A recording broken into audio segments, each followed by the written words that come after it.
I stand in the doorway of my childhood home, suitcase handle cold against my palm. The familiar scent of my mother's lasagna fills the air, mingling with voices that rise and fall around the dining table. No one glances up. No one notices me watching. 5 people sit around the oak table my father refinished when I was 12. Mom leans toward Evan, her face pinched with worry as she rests her hand on his forearm. My oldest brother stares at his plate, shoulders hunched under the weight of his depression. Dr. Phillips thinks we should consider adjusting your medication again, Mom says. The side effects might be why you're having trouble getting out of bed. Dad nods, fork suspended halfway to his mouth. Whatever it takes, son. Here for you. Across from them, Lena flips her copper hair behind her shoulder. My therapist thinks I'm making real progress with the abandonment issues. She says recognizing the pattern is half the battle. Mom's eyes shine with immediate interest. That's wonderful, sweetheart. Tell us more about what she said. I shift slightly, the floorboard beneath me creaking. No heads turn. At the far end of the table, Miles hunches over his math worksheet, eraser shavings scattered around his plate. His dark hair falls into his eyes as he scribbles frantically. Mom reaches over every few minutes to point at something on the page. That's the wrong formula, honey. Remember what we practiced yesterday?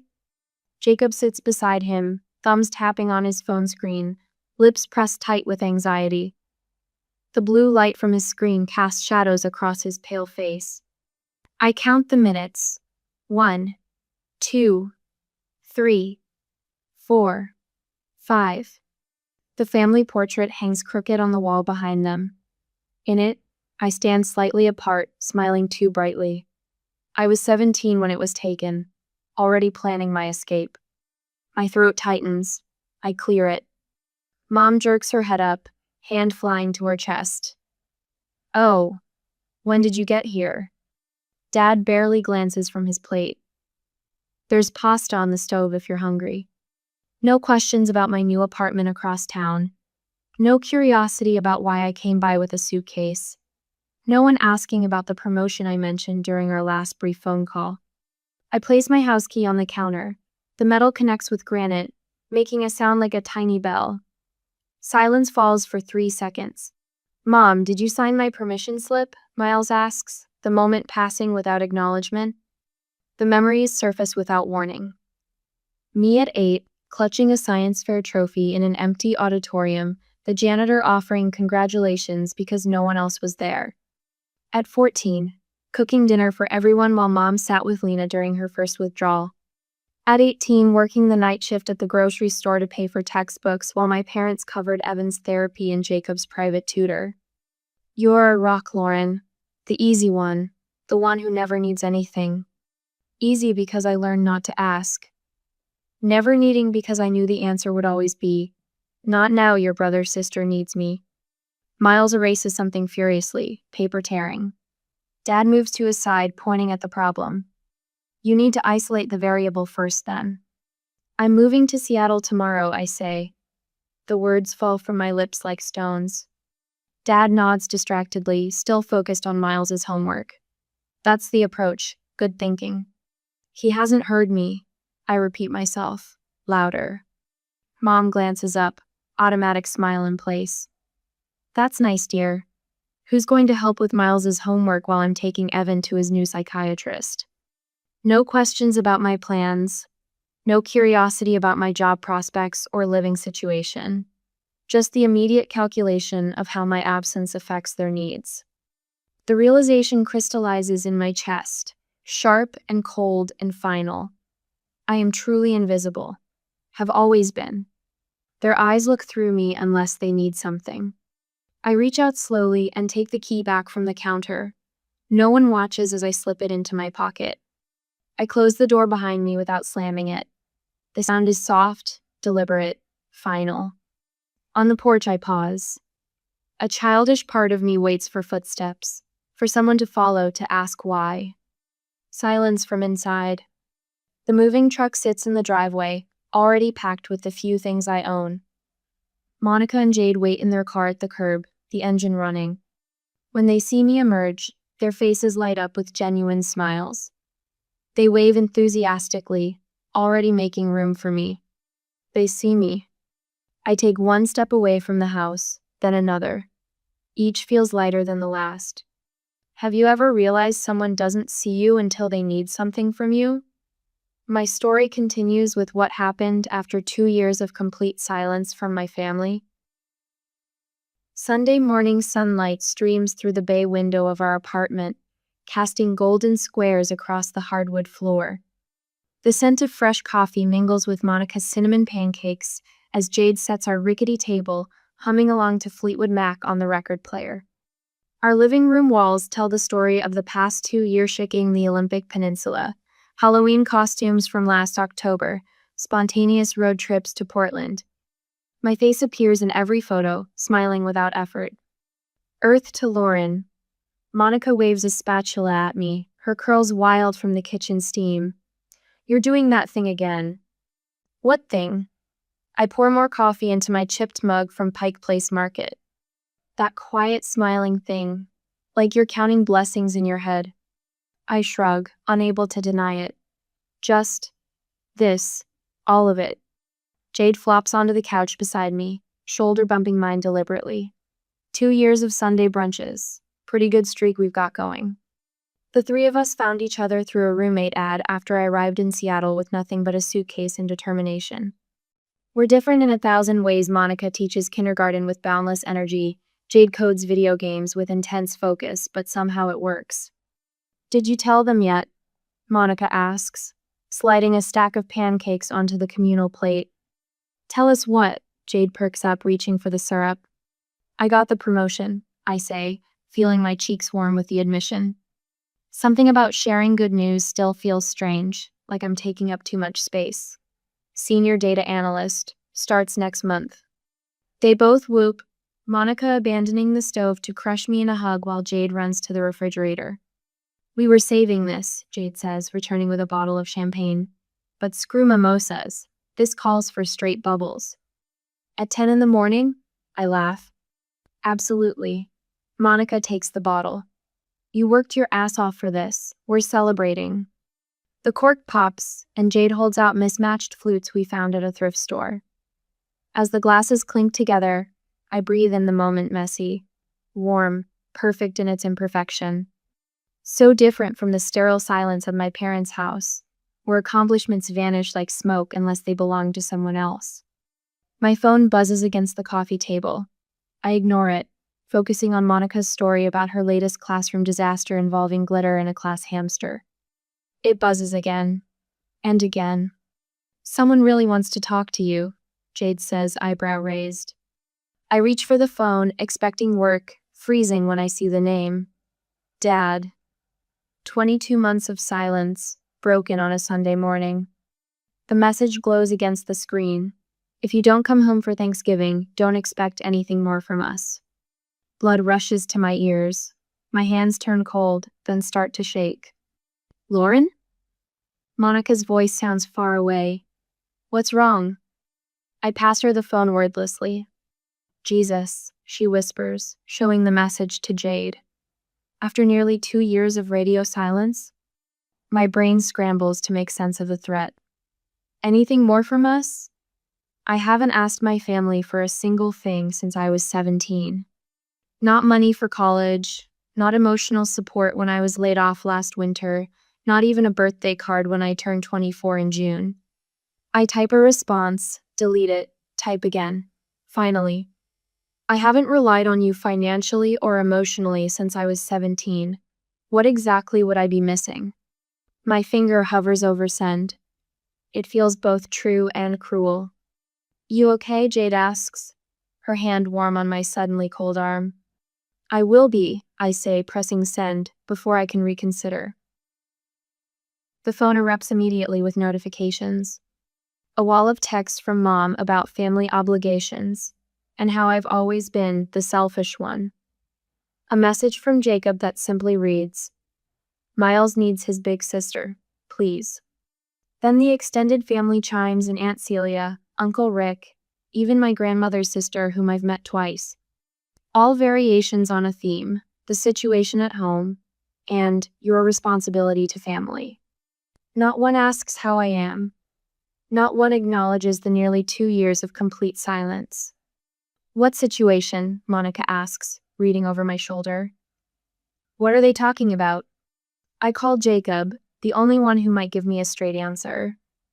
He picks up on the first ring. Dad lost his job, he says without preamble, voice tight with anxiety. 6 months ago. They've burned through savings. Mom's hours got cut at the school. And no one thought to mention this until now? The words come out sharper than intended. You know how they are, Jacob says softly. Pride and all that. So they insulted me instead of asking for help? I run my fingers through my hair, tugging slightly at the roots. Classic. Miles misses you. His voice drops. We all do. Do you? The question hangs between us. Because it's been 22 months, Jacob. Not a single call from any of you until you needed something. His silence tells me everything. After we hang up, I sit surrounded by my chosen family, their concerned faces more present than my blood relatives have ever been. What are you going to do? Monica asks, her hand steady on my back. I look around our apartment, the string lights Jade hung when I couldn't sleep after nightmares, the bookshelf Monica and I built together, the wall of memories we've created. Then back at my phone, still lighting up with demands disguised as family obligation. Not play their game, I say finally. But Miles shouldn't suffer for their mistakes. That evening, I send a care package to my youngest brother gift cards for books, snacks, and clothes, with a letter explaining that while I won't be coming home, I'm still here for him. I draft a clear email to my parents about respect and relationships, explaining that financial assistance requires basic human consideration. I decline the Thanksgiving invitation without apology. The phone rings at midnight. Jacob again, but different this time, hesitant, uncomfortable. There's something else you should know, he says, each word careful. They named you as Miles' guardian. Years ago, in their will, if anything happens to them. My stomach drops through the floor. Without asking me? I thought you knew. Of course I didn't know. The room spins slightly. They made a life-altering decision about my future without even mentioning it. The next morning, I call their lawyer directly. He confirms it casually, as though this is perfectly normal. Then adds the final blow. Your mother mentioned you'd abandon the family. I'm glad to hear that's not the case. After the call, I sit at our bay window watching Seattle wake up, wondering when exactly I became the villain in my own family story. I sit cross-legged on my apartment floor, surrounded by bills, calendars, and a half-empty glass of wine. The setting sun casts long shadows across the hardwood, painting everything gold. 6 months of silence from my family weighs heavier than the wine bottle. My phone screen displays Dr. Winters' text. Proud of you for maintaining boundaries. See you Thursday. The calendar on my wall bears a red X through each day since I refused to come home. 183 marks of freedom. Or abandonment, the line blurs after midnight. I trace my finger over a photo of Miles tucked into my journal. He stands awkwardly beside his science project, smiling too wide. I sent a congratulatory gift card. Mom returned it unopened. Dr. Winters calls these moments evolutionary pain. Growing beyond the role assigned at birth hurts like hell, she says. Necessary agony. Your parents outsourced their responsibilities to you by age 10, she told me last session, her voice matter of fact. You weren't parented so much as recruited. The memory surfaces without permission. 12. Year-old me standing on a kitchen chair to reach the stove, making dinner while Mom sat with Lena during withdrawal. Dad's hand on my shoulder. You're our rock, Lauren, the easy one. Easy because I learned not to ask. My phone buzzes. Unknown number. The clock reads 3:14 a.m. Hello? Sleep clings to my voice. Is this Lauren Matheson? A woman's tone cuts through the darkness. Yes. I sit up, suddenly alert. This is Mercy General Hospital. Your father was brought in with cardiac arrest. The doctors have been working on him, but you should come quickly. The room tilts sideways. Is he? He's in critical condition. Your mother asked us to call you. Of course she did. The next hours blur. The desperate search for flights. The maxed credit card. The call to my boss. Monica appearing at my bedroom door with packed bags and coffee. I'm coming with you, she says, brooking no argument. The airplane seat feels too small. The drone of engines can't drown out the voices in my head. What if he dies before I get there? What if he dies after I arrive? What if he lives and nothing changes? The hospital smells exactly like childhood. Antiseptic masking human decay. I was 10 when Evan first attempted suicide. 14 when Lena overdosed. The corridors of Mercy General know my footsteps by heart. Mom stands by the nurse's station, her face collapsed into unfamiliar lines. Evan stares blankly at the wall, eyes unfocused. Lena paces, scratching at her inner armsa, telltale sign of craving. Jacob hunches over his phone, shoulders near his ears, scrolling without seeing. And Miles. My chest tightens at the sight of him. 14 now, clutching his backpack like a shield, eyes too wide, too dry. No one notices me until Monica's boot squeaks on the linoleum. Mom's head snaps up. Lauren. My name sounds strange in her mouth after so many months. She stumbles forward, crumpling against me. He's gone. The words don't register at first. Then they crash through me like a wrecking ball. Gone.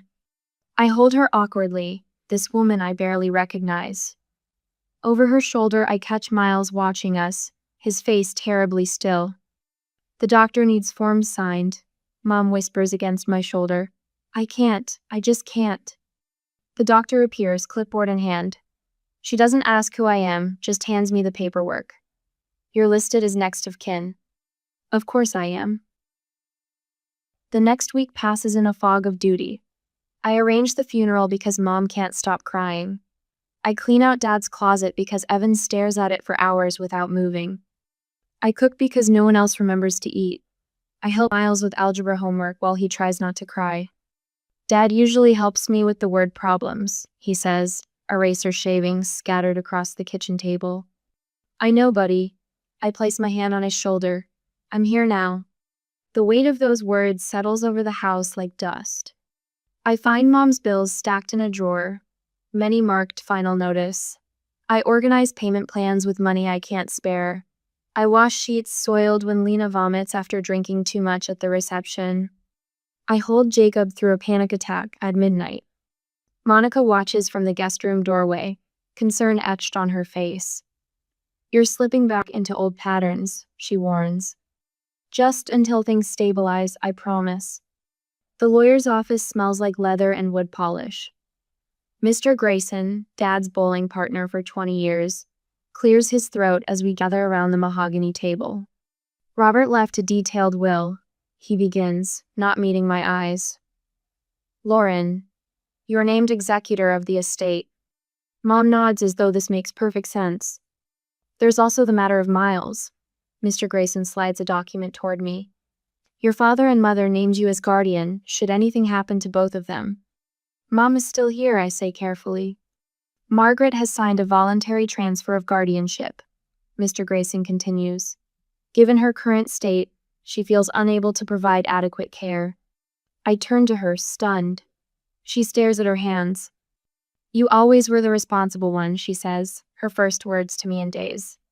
5 pairs of eyes watch me, expectant, assuming. Of course I'll step up. Of course I'll sacrifice Seattle, my job, my life. Of course. The cemetery is quiet after everyone leaves. Wind rustles through maple trees, sending gold and burgundy leaves spiraling onto freshly turned earth. I stand before the simple headstone, my father's name carved in permanent letters. You never asked me, I say to the stone. Not once in my whole life did you ask what I wanted. Are you talking to Dad? I turn to find Miles standing several feet away. His hands are shoved deep in the pockets of his too big suit. Yeah, I wipe my eyes. Sometimes it helps. He kicks at the grass. They said you're leaving again. Come sit. I pat the bench beside me. He hesitates, then joins me, a careful distance between us. Everyone's fighting about what happens to me, he says, voice small. Mom says she can't handle me right now. Evan's too sick. Lena, and Jacob barely leaves his room. I take a deep breath. What do you want, Miles? He looks startled, as though no one has asked him this question before. Maybe no one has. I want things to go back to normal, he whispers. But they can't. No, I agree. They can't. Are you going to leave me too? The question hangs between us, fragile as breath in winter air. I turn to face him fully. Miles, I won't abandon you, but I won't sacrifice myself either. There's a difference between helping someone and becoming their life raft. His eyes, so like Dad's, search mine. What does that mean? It means we're going to find a solution that works for both of us, I say. One where you get what you need and I keep what I've built. For the first time since I arrived, Miles looks hopeful. Cautiously, he leans against my shoulder. Above us, a maple leaf breaks free, spinning golden through the autumn light. What would you choose? The life you built for yourself, or the family that only values you in crisis? Lauren's solution surprised everyone, especially her mother. I place the last document in the manila folder and close it with a snap. The family lawyer, Mr. Greenberg, flinches at the sound. Beside him, Miss Patel, the social worker assigned to Miles's case, watches me with curious eyes. Her pen hovers over her notepad. So as you can see, I say, tapping the folder, I've outlined a comprehensive alternative guardianship plan. The conference room smells of old coffee and anxiety. Outside the glass walls, secretaries move like fish in an aquarium, mouths opening and closing without sound reaching us. This is quite thorough, Mr. Greenberg says, glasses slipping down his nose as he pages through my proposal. But Lauren, your father's will clearly states. My father named me guardian without my knowledge or consent. I say, keeping my voice level. I'm offering a viable alternative that serves Miles's best interests while acknowledging my own limitations. My mother sits across from me, hands twisting a tissue into rope. You can't just abandon your brother, she whispers, voice cracking. After everything I'm not abandoning him. I push the financial statements toward her. I'm establishing a trust fund for his education. I'll maintain regular contact through video calls. And I've arranged for Cousin Sarah to become his legal guardian with my financial support. Mr. Greenberg's eyebrows rise. Sarah Matheson, your father's niece? She's a child development specialist with 2 kids of her own. Miles already adores her. She's agreed, pending your approval. The room goes quiet. From the corner, Jacob clears his throat. Lauren's right, he says, surprising me.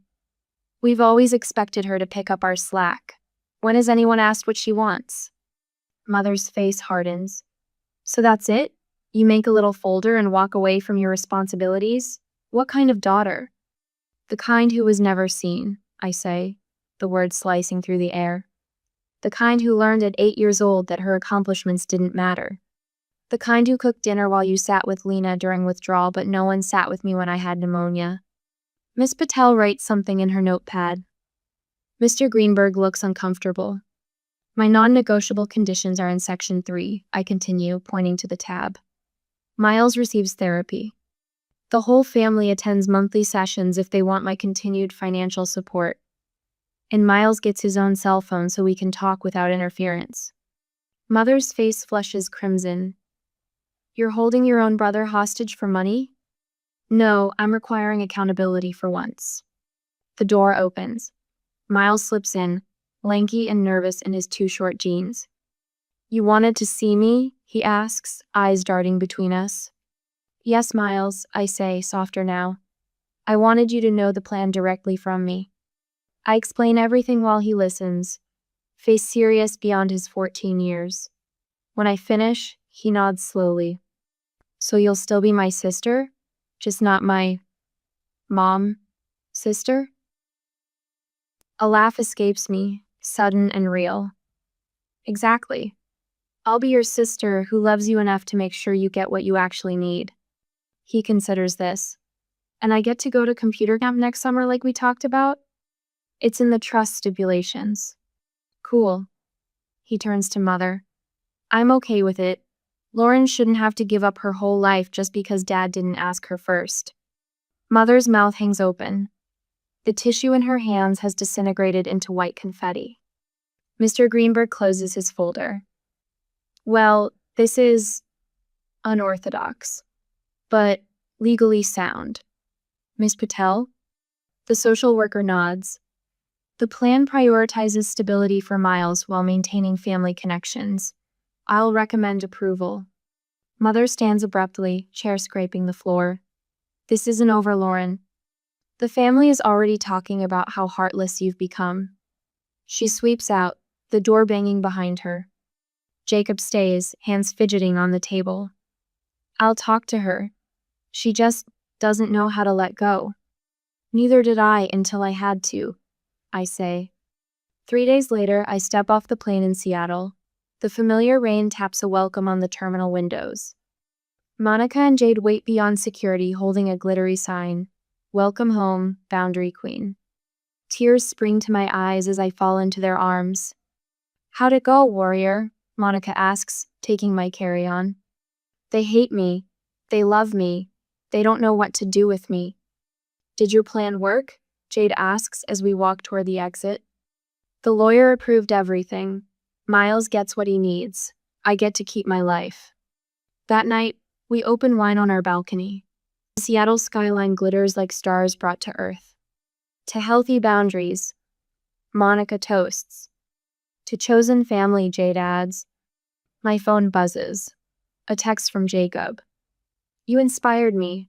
I'm looking at apartments next week. Can we talk sometime? For the first time since the funeral, I fall asleep without the weight of other people's expectations pressing on my chest. In my dreams, I stay hall, seen at last. The doorbell rings at 9:17 on Sunday morning. I freeze, spatula in hand, pancake batter dripping onto the counter. No one visits this early. No one visits unannounced. Monica peeks around her bedroom door, hair wrapped in a towel. Expecting someone? No. Something heavy settles in my stomach. Through the peephole, reality warps. My mother stands on my welcome mat, suitcase beside her, fiddling with her wedding ring. She looks smaller than I remember. Shoulders curved inward, hair more silver than copper now.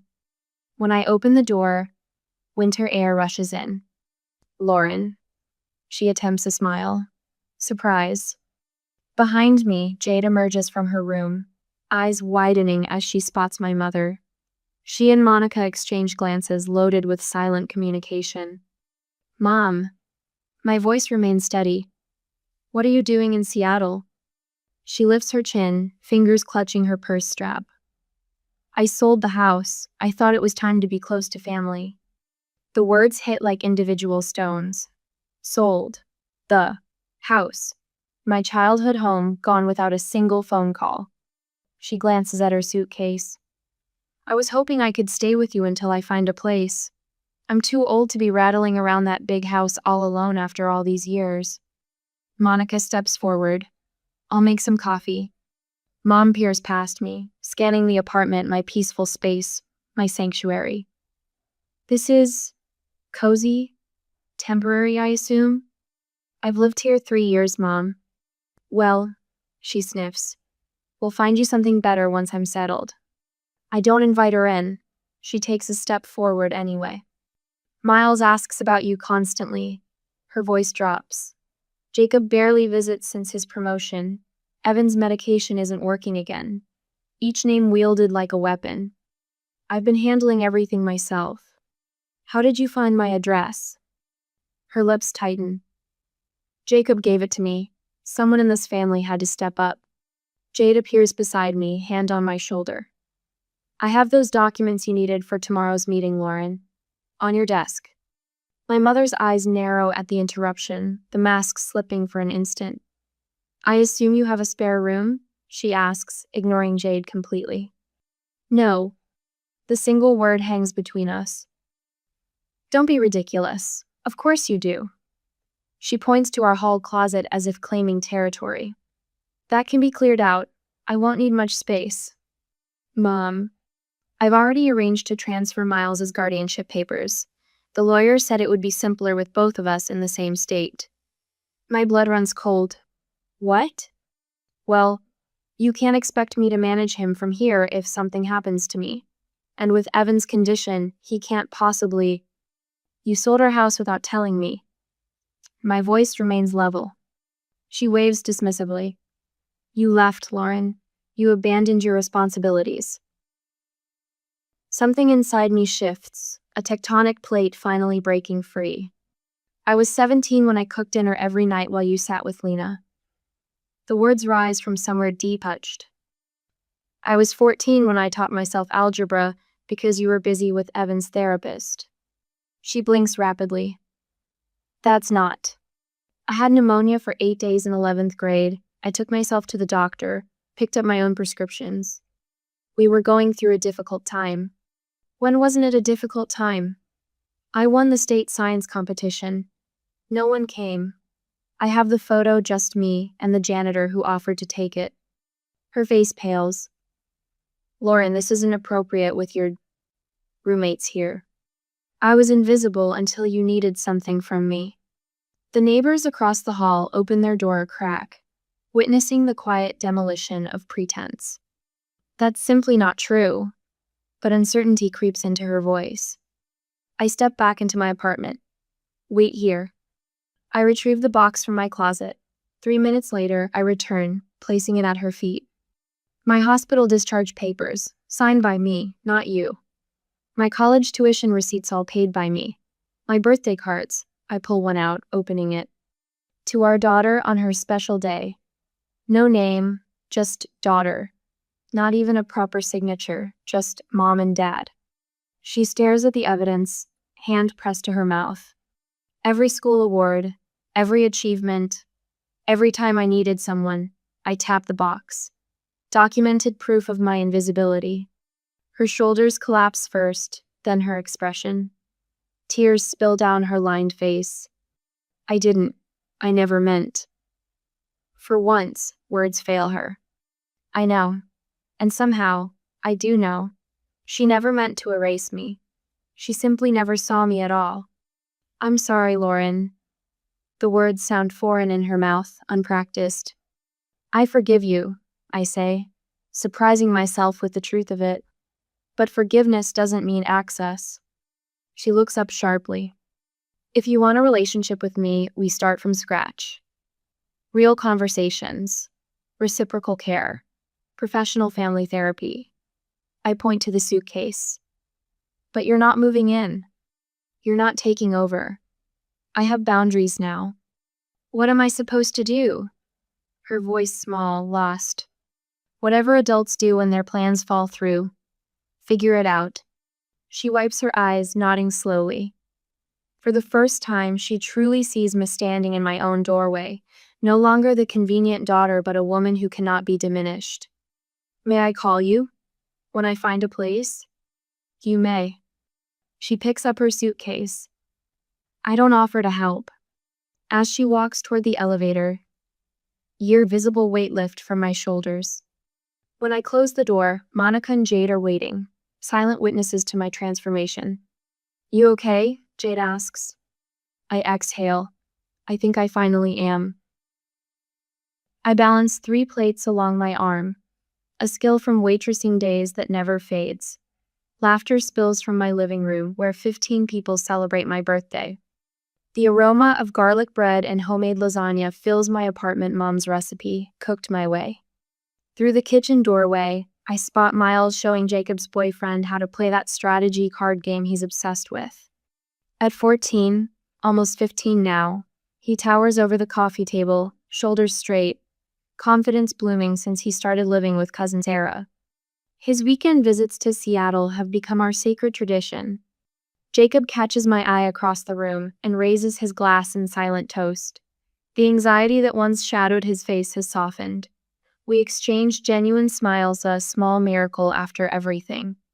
Mom sits somewhat awkwardly on the edge of my sofa, clutching her water glass too tightly. But she's here. Actually here. Listening to Monica's stories about our office pranks, without interrupting or redirecting the conversation to herself. The effort shows in the fine lines around her eyes, in how she consciously relaxes her grip when she notices me watching. Need help? Miles appears at my elbow, taking 2 plates without waiting for an answer. Thanks, kiddo. I bump his shoulder with mine, marveling at how I now have to look up to meet his eyes. The party flows around me as I move through my space. My space. The wall behind my dining table holds 3 framed certificates: family therapy, cognitive behavioral therapy, grief counseling. Not hidden, not displayed prominently either. Just part of my story. Above my desk hangs Dad's fishing photo, the one where he's laughing. That rare, uninhibited joy caught by someone's camera. I couldn't look at it for months after the funeral. Now, it reminds me that people are complex, that loving someone doesn't require forgetting the harm they caused. After cake and presents, people drift into conversation clusters. Mom appears beside me at the sink, dish towel in hand. I'll dry, she says, reaching for the rinsed plate in my hand. We work in companionable silence for several minutes. The party hums behind us. Lauren. She pauses, focusing intensely on drying a water glass. This home you've made, it's beautiful. Water runs over my hands. I turn off the tap. The family therapist says I should say things directly now. She continues, voice steady but quiet. So I'll say it. I'm sorry we didn't see you. For years, we just didn't see you. The words land between us, simple and devastating in their truth. I needed you to see me, I say, not just use me. She nods, eyes bright with unshed tears. I'm trying to see you now. I know. I hand her another plate. Not forgiveness exactly, but acknowledgement. A bridge built on truth instead of obligation. Later, Miles and I stand on my small balcony. The Seattle skyline glitters against darkening blue. Through the glass door behind us, Chosen and Blood family mingle over coffee and leftover cake. Jacob's laugh rises above the hum of conversation. Mom helps Jade collect empty cups. Sarah says I can spend part of summer break here if it's okay with you, Miles says, leaning against the railing. More than okay, I reply. The trust fund for his college sits in an account he'll access at 18, free from manipulation or control. My volunteer work with young adults from homes like ours gives purpose to my pain. The boundaries I've established remain firm, but they now enclose a heart that's learning to be both protected and open. You know what I figured out? Miles asks, voice deepening into the man he's becoming. What's that? Family isn't who you're born to. He looks at me, Dad's eyes in his young face. He sees you when you're standing right in front of them. I smile, watching twilight settle over my chosen city. He sees me,